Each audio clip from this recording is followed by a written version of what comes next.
The 4 acts of a good speech.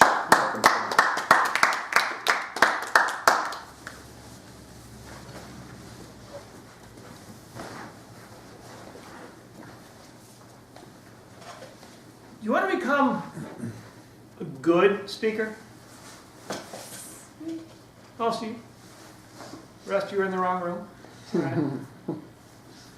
Yeah, you want to become a good speaker. And many years ago when I joined Toastmasters, I wanted to become a good speaker. It was my goal. And in Toastmasters, they do have things they had a book back then. They talked about vocal variety and gestures and getting to the point, these sort of things. And in doing that, I was becoming a better speaker. You know, I'd become a better speaker.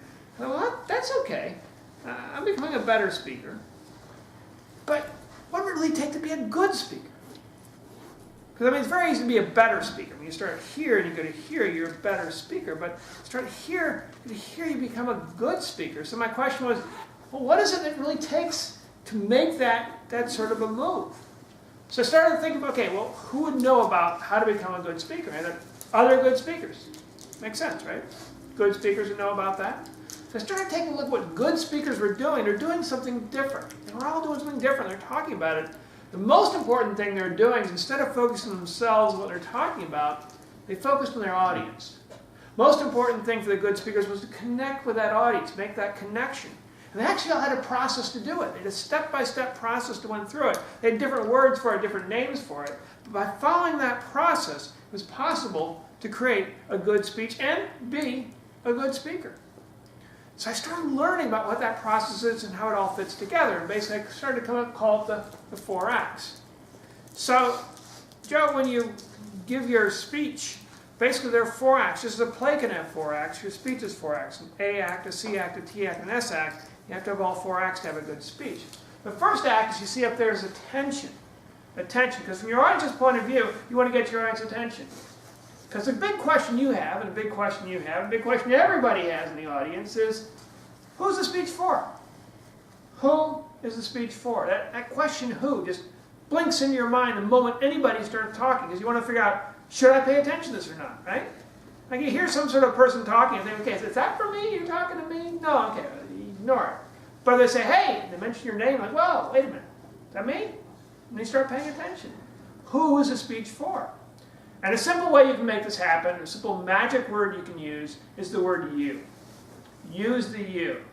Now, some of you have been here before already know that. I've said it many, many times, but it's so simple, so powerful, it bears to be mentioned again. Use the you. Use the word you in your speeches, and you'll make that instant connection. So if you're going through and you're doing your speeches, you got people's attention, they know audience know who's the speech for, you're using the you, that's good.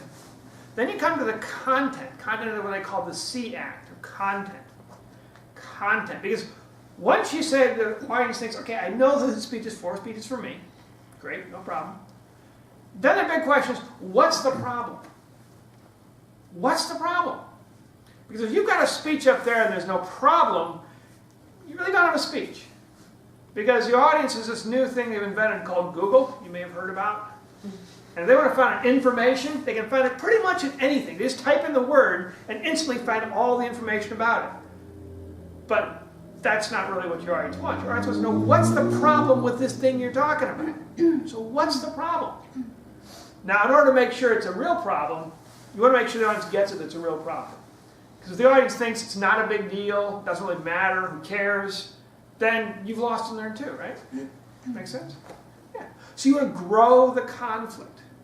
Grow the conflict. So you got content. You're talking, what's the problem? You grow the conflict and make the conflict big. Because you're setting things up for the T act of technique, which comes next. Technique. Technique is so important because once you've grown the conflict, then another question goes through your audience's mind. They think, okay, all right, I know the speech is for me. You're using the you. Great, you got my attention. I know who the speech is for. The content. Good. Okay, what's the problem? Growing the conflict. Got it. And then you've got this big problem. So your audience starts wondering, okay, well, how do I solve the problem? Right? How do I solve the problem? And some speakers don't quite know what to do there.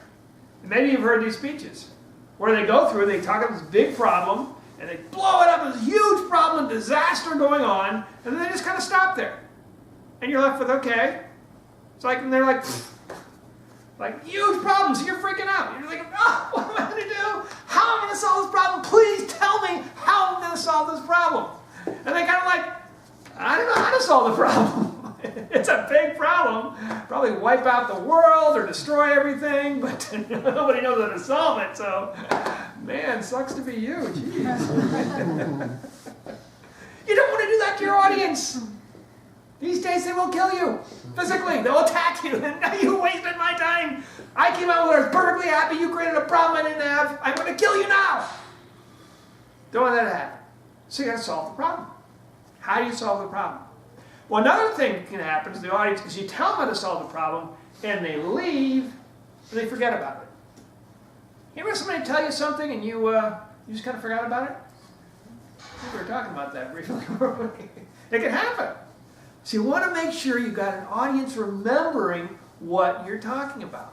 Really important. Because the audience comes up there and they don't remember what you're talking about, then you're in big trouble up there. So you want to have a phrase that stays. A phrase that says just 10 words or less, you're going to stick in your audience's mind. 10 words or less that stick in your audience's mind. Because then your audience thinks, okay, I got it. I understand what you're talking about. I know where you're going. And some speakers just stop there. They figure that's it. They say, okay, got your attention. Know who the speech is for. Use the you, great, got the conflict, grow the conflict, got good content, know what the problem is, and hey, I'm solving your problems. All your problems right here I'm solving now with a technique. And you're going to remember, because I got a phrase that stays, 10 words or less, they're going to stick in your mind. So I'm done, right? Well, not yet. There's that final part down here of selling. And it's probably the most undervalued, underused, underthought about thing of selling. The last thing you have to do in any speech you have is to sell yourself to your audience. You may be thinking, Tim, why do I have to sell? Why should I bother selling it to the audience? The answer is, exactly. That's why. Why? Because your whole audience is wondering why. Since you were this high, you had one answer every time an adult told you what to do. One 3-letter answer for every time. You would say it every time. Adult told you what to do, you'd say, why? Why should I do that? Now, son, of course, you would never do that. I know. They don't do that in Korea. It's like, yes, of course I'll do it. Everybody else in America, though, they learn very easily. You could just say why and keep saying why until the cows come home, and you would shut everything down right then.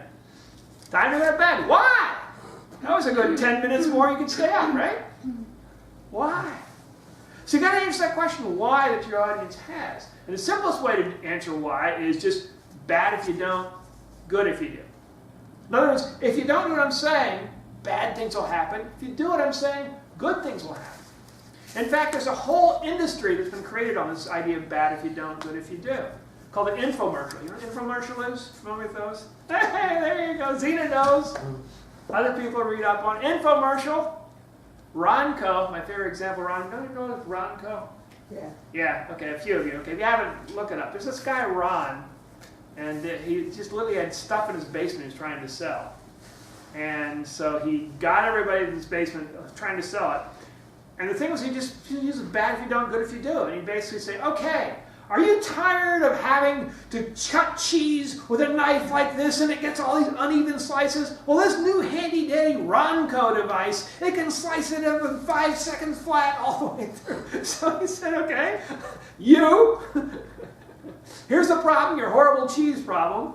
I got a solution for you, and it's faster, better, more efficient, cheaper, and it's only $9.95. And if you order for midnight tonight, you get not 1 but 2 miracle cheese slicers that will transform your life. And people are like, I got this thing now. People all over the U.S. were like doing this thing and buying cheese slicers. It'd come in the mail like, I really don't know why I bought this, but it seemed like a good idea at the time because they were selling like crazy.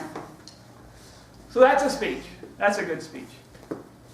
First thing you want to do is get attention, use the you, know who the speech is for, and then with content, what's the problem, grow the conflict, technique, make sure you know how do you solve the problem, and then make sure your phrase it stays, And finally, selling, because you want to answer the question why in your audience's mind, and that means bad if you don't, good if you do. So that's what I started doing in speeches. Started laying it out. As I started going through that, attention, content, technique, and so I noticed something. I was getting more engagement, more interest. It was simpler, had more conversational up there, and it just felt better and easier on the stage. And you'll find the same thing happen for you too. When you get up there and you start using attention, content, technique, and selling, you find all of a sudden you start to flow, you start to go, everything starts going, your audience starts leaning in, you have more fun, your audience has more fun, and everything just kind of all comes together in your speech, and you just feel good and comfortable on stage, because instead of being worrying about, what do I look like, and how is this thing, and my hair, doesn't matter, none of that. All that matters is your audience focus, all your attention on the audience, all your worries, all your nervousness flows away. So next time you're on stage and you're not sure quite what to do, all you got to remember, if you want to create a good speech, to use the 4 acts. Ron Popeil. There you go. Popeil. They had the Ron